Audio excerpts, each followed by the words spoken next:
Como todos los lunes está con nosotros Lucas Durán. Lucas, ¿cómo estás? Bueno, Nuestro abogado Marcelo. de cabecera que nos cuenta, que nos va guiando un poco con esto de lo que es el mundo de las leyes. Qué Sí, interesante. de las cosas que están escritas, por lo De las menos. cosas que están escritas. Y que habría que respetarlas. Después vemos. ¿La jurisprudencia qué es? La jurisprudencia es los dictámenes de los jueces por los cuales ellos... ¿Qué es una digamos, interpretación? no es la interpretación, ley? es la sentencia. Sí. La jurisprudencia es una sentencia. Dice la doctrina, que son los que escriben, que los jueces se dictaminan a través de las sentencias. Dicen y hablan a través de las sentencias. Eso es la jurisprudencia. Claro. Y digamos, la particularidad indica que un juez es muy difícil que cambie de opinión de un tiempo a esta parte. Entonces, nosotros lo usamos de referencia para acotar los tiempos procesales.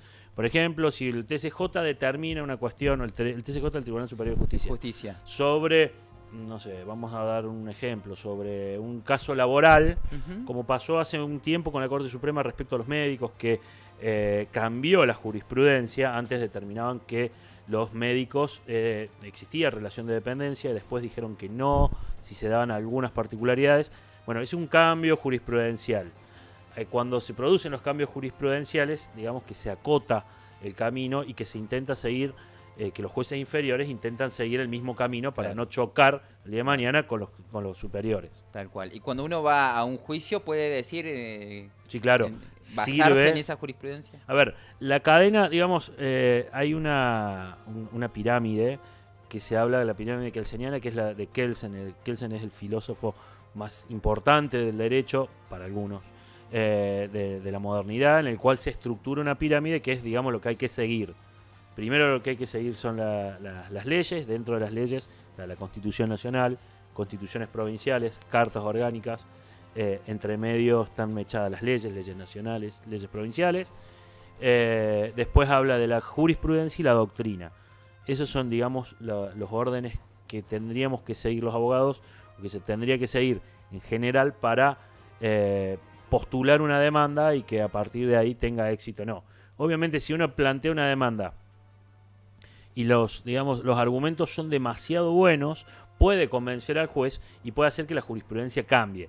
Bien. Pero es muy complejo. Claro, muy difícil. Sí, hay muy pocos casos. Yo conozco, no es que hay muy pocos casos. Hay casos que se dan en determinadas circunstancias. Claro. No es fácil que haya un cambio jurisprudencial. Bien. De hecho, digamos, en la Corte Suprema muchas veces vienen con criterios jurisprudenciales desde la creación de la Junta de la Corte Suprema en 1867. O sea, claro, hay veces que es muy, muy complejo torcer algunos criterios. El caso más típico que fue el de la Ciudad de Buenos Aires, que se amplió el margen jurisprudencial a un tema particular, en este caso la educación, pero sobre la autonomía municipal es el caso más emblemático. En el 96 ya hubo un primer fallo a favor de la Ciudad de Buenos Aires respecto de su autonomía, que ya estaba planteada en la Constitución de la reforma constitucional del 94, y de ahí no hubo cambio hasta la actualidad. De hecho, cada fallo que se da basándose en ese primer fallo, claro, que hablaba sobre la autonomía de la Ciudad de Buenos Aires. Bien, interesante. Todo esto viene Sí, como consecuencia de que tenemos ahora el defensor del pueblo y empiezan a autoimpugnarse algunos, a revolearse con la impugnia. Tomá vos para acá, vos vivís en la China y tenés estudio en Carlos Paz. ¿Qué pasó ahí? ¿Cómo viene esa historia? Ahí va a haber una cuestión de... Ahí va a haber jurisprudencia. Sí, ahí va a haber jurisprudencia, y creo que además de jurisprudencia va a haber una cuestión fundamental, que es la de que esto, para mi punto de vista, va a terminar judicializado, y en la judicialización también le van a dar la razón a la doctora Pujol. Bien. ¿Por qué principalmente? La doctora Pujol tiene su domicilio en Villa Santa Cruz del Lago. Santa Cruz del Lago, y el ejercicio profesional en la ciudad de Carlos Paz. La Carta Orgánica habla de residencia. Cuando hablas de residencia, sí, la residencia es muy amplio. Claro. Digamos, es un concepto extremadamente amplio. Es muy probable que viva más tiempo en su estudio que en su casa. Exactamente. Es más que probable. Claro. Más conociendo la actividad de los abogados. Claro. Seguramente además, cuando se habla de residencia se dice la jurisprudencia, justamente, Por eso traía yo la palabra primero para que después empecemos a desarrollarlo. Habla de la actividad normal y habitual de la persona, no solamente de su domicilio, digamos. O sea, Yarlora tiene su domicilio en una punta, digamos, y vivían en Córdoba. Claro, ahí se dio una pauta de cuáles eran los puntos fundamentales. Y a partir de ahí comenzaron a darse un montón de situaciones. Digo, no tan lejos, no nos vayamos a Córdoba, en la misma ciudad de Cuesta Blanca hubo un caso muy particular. De hecho, hoy está judicializado el tema de Cuesta Blanca, más allá de que los integrantes del gobierno sigan asumiendo sin alguna... en contra de los fallos judiciales. Claro. Ahí no dejaron asumir a la primer minoría, alegando que la lista entera se había caído, quedando solamente 2 candidatos, y la jueza de paz, la jueza electoral, la Cámara Contenciosa Administrativa le dieron la razón a la oposición, y sin embargo, y con una actitud prácticamente dictatorial, asumió en su momento la señora Jordán, que lamentablemente falleció, y todos los miembros de Hacemos por Córdoba.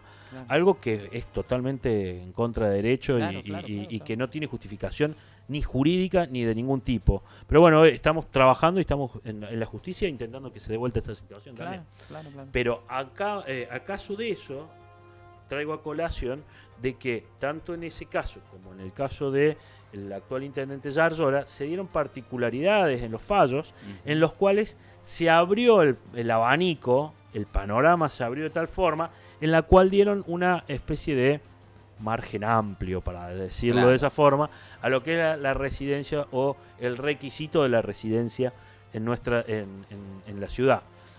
Obviamente que hoy recién veíamos con Coti, con la productora, que había habido un cambio Es la noticia de último momento en la lista de Rodrigo Serna. Sí, claro. Que había sido el que había impugnado. Sí, me parece que hay... Y ahí hubo un cambio. Me parece que una cuestión que primero... La cosa era al revés. Primero el impugnador impugnado. Claro. Digo, hay que ser también coherente con lo que planteamos. Claro. Está muy bien que se lo cambie, pero me parece Silvia Maggi, esto es lo que publica La Jornada, Silvia Maggi reemplaza a Mónica Allende porque incumple el requisito de residencia. Claro, porque es el requisito que él planteó en la impugnación. Claro. Sin embargo, yo, más allá de la fría letra de la ley, considero que el principio primordial en una elección es el principio de la participación. Claro. Particularmente consideraba la inconstitucionalidad tanto del requisito de los 15 años de residencia como de la edad de los 40 años para ser candidato a defensor del pueblo. Son 2 requisitos que yo objeté en su momento. Yo fui asesor de algún convencional, yo lo objeté. Claro. Obviamente no me dieron un codo de bola, pero y el TCJ los convalidó en su momento. Ahora, qué loco que no se pueda votar ella misma, esta persona, porque vota en otro lado. Bueno, es lo mismo que pasa con lo que pasó con el tema de Martín Yarlora. Claro. Martín Yarlora votó en San Francisco y no se podía votar se votó a sí mismo. Y ha pasado en una cantidad de lugares esta cuestión. Me parece que es un punto en la con cual... Cristina Fernández de Kirchner no pasó lo mismo. También, claro. Cuando fue candidata a senadora, ella votó en la ciudad, en Santa Cruz. En Santa Cruz. Sí, creo que fue en el Calafate, y después se tomó un avión y fue a Buenos Aires. Se da la cuestión de que la constitución de un margen, la constitución nacional de un margen muy amplio, porque decía nacido o con una residencia mínima de 2 años. Entonces, nadie puede objetarle a la doctora Kirchner que haya nacido en La Plata, más allá de que tenga 8 años que está aparte en Buenos Aires. Claro, entonces son cuestiones que hay que me parece que son amplios en el criterio porque determinan el principio de participación, y que está bueno que sea el principio de participación.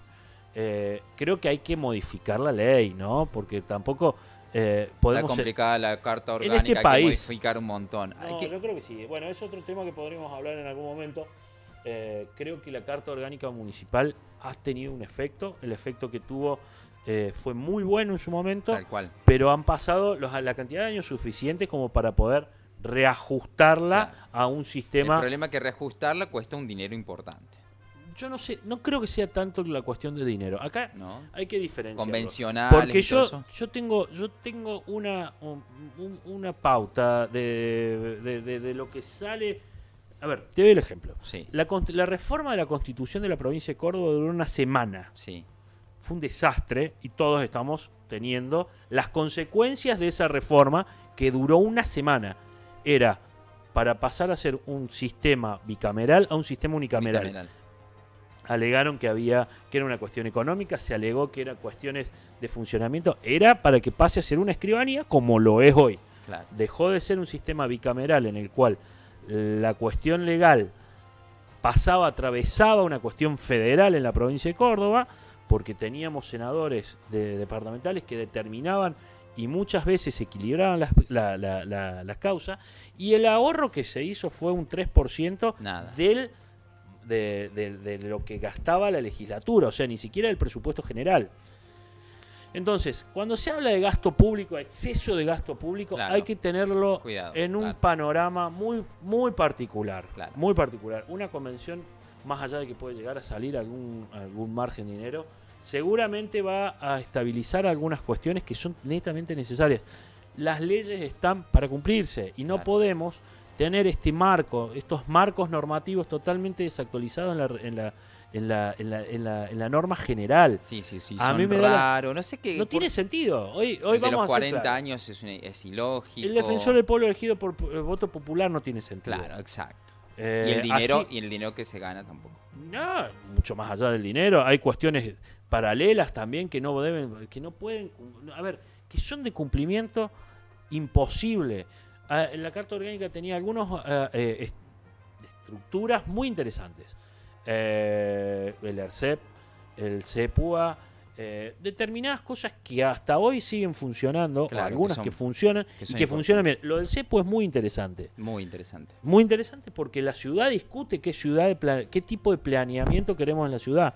Exacto. Entonces es muy interesante, pero no podemos... a ver, el defensor del pueblo es algo que no funciona. Reestructurémoslo. El ERCEP municipal tampoco funcionó, nunca terminó de cuajar. La auditoría general, la auditoría general que elige el Consejo Liberante, tampoco terminó de cuajar, tal cual. Porque no tienen, como lo dijimos la otra vez, son estructuras extranjeras traídas a un sistema en el cual no está preparado. Entonces, creo que hay que hablar en serio, hay que discutir en serio una reforma constitucional en Carlos Paz. Bueno, vamos a ver qué sucede con el caso Pujol. Yo creo que va a salir a favor de la doctora Pujol. Tendría que salir a favor de la doctora Pujol. Hay mucha jurisprudencia. Y creo que también hay una cuestión de interpretación que debe ser zanjada y que tiene que ser terminada. Ya la otra vez también había habido un problema similar. Esto tiene que tener un correlato. Y el correlato con Llosa había habido un con Llosa y con alguien más. No me acuerdo. En ese momento era todo bastante una vorágine. Sí. Pero fue con Llosa y fue con una concejal que no recuerdo si no fue de la lista de Serna también. Pero bueno, el problema es ya unificar criterios y que esto termine, que intentemos evitar estas cuestiones para adelante. Me parece que eso es lo más importante. Lucas, gracias por ser tan claro, por poder charlar con nosotros y bueno, te vamos a seguir invitando los lunes para que sigamos charlando un poco más de esto. No hay ningún problema, para mí es un placer. Gracias, amigo. Pausa, ya venimos.